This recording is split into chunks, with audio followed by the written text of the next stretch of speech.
Why am I so excited over garage door opener? Well, this garage door opener is native HomeKit. What does that mean? That means it's got its own Wi-Fi. There's no bridge. I could use the whole HomeKit ecosystem with it. I could just say, hey, Siri, open the white buffalo. I can name the garage door whatever I want. I can name it big door, small door. I could just raise my watch and say, open the door. And this kind of garage door opener, it's a relay. So it's like you're pushing a button, but in the HomeKit platform. And you can ask the S word to do it. I ain't gonna say nothing, but maybe I will. Open. Stay tuned. And you're sick of looking for something that if it breaks you can just fix it, like these Shellys, if they go bad, everything's so compact, good luck fixing it. Show you how to make your own fixable garage door opener. Native HomeKit. There it is. The last garage door opener you'll ever need to buy. 3D printed case. Little rings printed to hold it together. There's the reed switch, basic magnetic switch. I'll show you what it looks like inside. D1 Mini. It is working off the ESP8266 platform. Just a 3-volt logic, 3-volt relay. So all this computer's doing is this tripping elite relay, like you're just pushing on a button yourself. Wherever your button goes down on your garage door is where you'll put the wires here. And then of course this wire here will be a lot longer going way out. This reed switch will be mounted to your door. This lets the chip record whether your door is open or closed. So if this goes bad, you can pull it out. The relay switch goes bad, you just pop this out, replace it. Computer goes bad. Once you have the board configured, let me go ahead and pop all this out there. Like that. Once you have this board solder with your button to reset it when you need to, and if this ever goes bad, you just solder the headers on there, program it on ESP Home for Apple. I'll put the code I used, I'll put it in the description also. I used pins D5. D5 goes out to the reed switch. D6 goes into the input to the board, and then of course the 3.3 volts goes into the VCC, and there's 3 grounds. On this side there's a ground and the D3. D3 connects to the button to the ground, so that's 1 ground. Then you got 2 more grounds, one that comes out to the board and then out for the reed switch. So 3 grounds right off the 1 ground, and then the D3 for the button, D6 for the input of the board, D5 is what the reed switch will read through to ground. Okay, here's my button. I don't have 3 wires for a ground come out, just got 2 because I took it straight one side of the button here straight out to ground, and there's 2 wires here that come out the other side.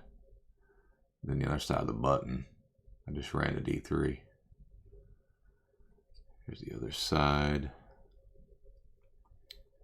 There's my 2 grounds straight from the ground. One goes to here and one goes out here to the read switch. And then we got the power wire and D6 goes to here, and D5 out to here. The 3.3 volt, which is great for this board. It's already 3 volts, so you just take it, wire straight to it, and you're done. And the other good thing is this is USB, micro USB. That's all you need to power it. So unlike the Shelly, it says 12 volt, but I don't think they're working off 12 volts very well. But it's a whole other power supply you need to buy, or hardwire to your line of your house. You already got a power supply. You say everybody does. Let's just show you what this looks like setting it up. Put this all back down in there.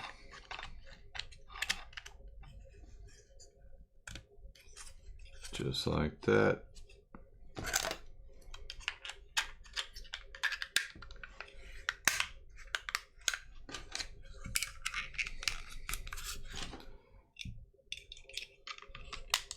And now we're back together.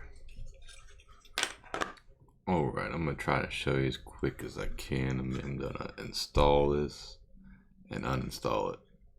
Let's see how quick it goes here. Plug it in.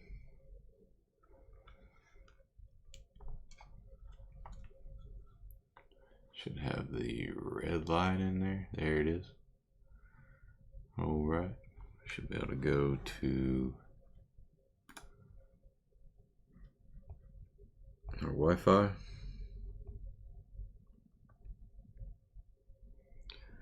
Connect to it. Connected. Now to the browser. Here's the, make sure you put that address in there, 192.168.4.1:4567. Go.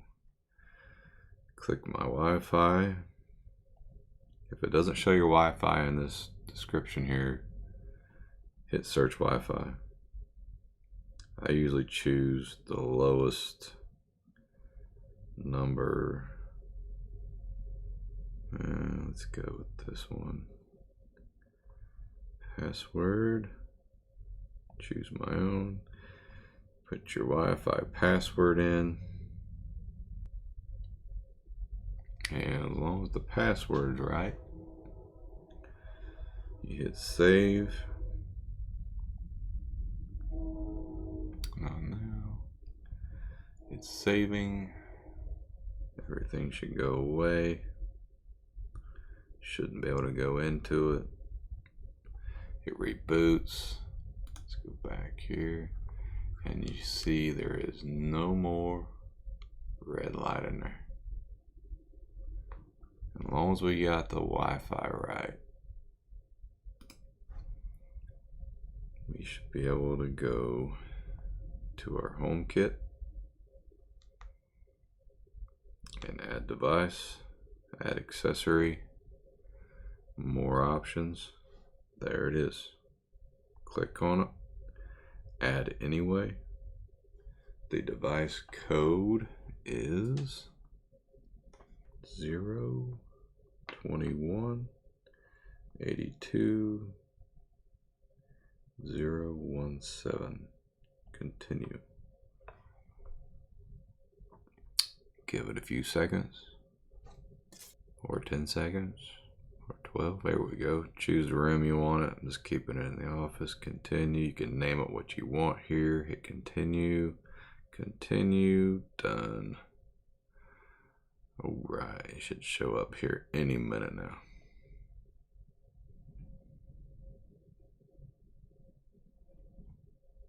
Any minute. There it is. Updating. Alright, let's go in there. It says opened. And it is indeed open. These two pins here, these two wires, you'll see when they touch, it goes closed. Open. Here's the neat thing. Let's see here, right there. It says opening. Look at the little, let me switch here. Look at the garage door. Let's touch them together. Closed. Now watch this garage door when you click open.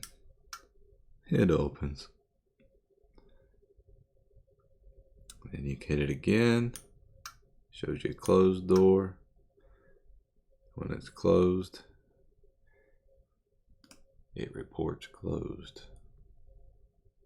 So hit open. When I let go, it reports open. Hit close. It's going to click twice because we didn't wait the 20 seconds. It thinks it's still opening. It's just part of the code. Alright. Let's click open again. I'm going to take these apart. It still says, if you see it still says opening, it's going to wait to report 20 seconds. About average on how long it takes a door to go open. There, open. So now when you hit this button, it's not going to click twice. It's going to click once. Just like that. Hit it again. 2 clicks. Once it's closed, it'll now only click once. Boom. Alright, now let's uninstall it. Go in. We'll go down to the bottom and hit remove accessory. Remove. Right, let's reset the module.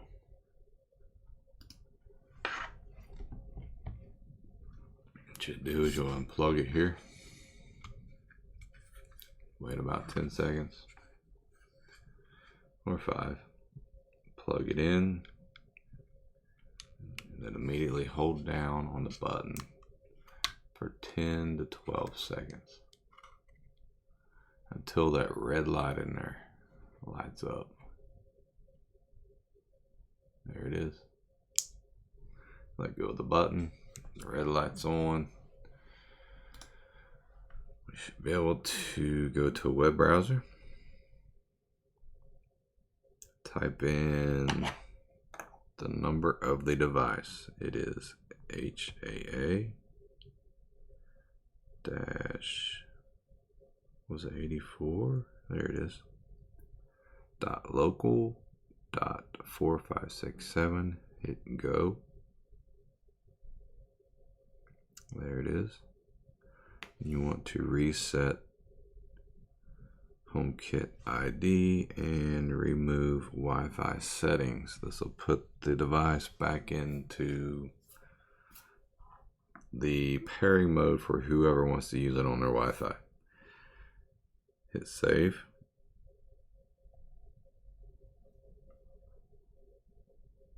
It's going to reboot, and you should now have the red light, and that red light's not going to go off until it's set up again. So to verify, we'll go to our Wi-Fi, and there it is. Connect. Go to your browser. 192. There we go. There it is. We're done. Any questions on code or anything? Just let me know what you think. Is it nice to be able to have your own computer chip that you programmed that's native to HomeKit? There's no hub you need. It's strictly Wi-Fi.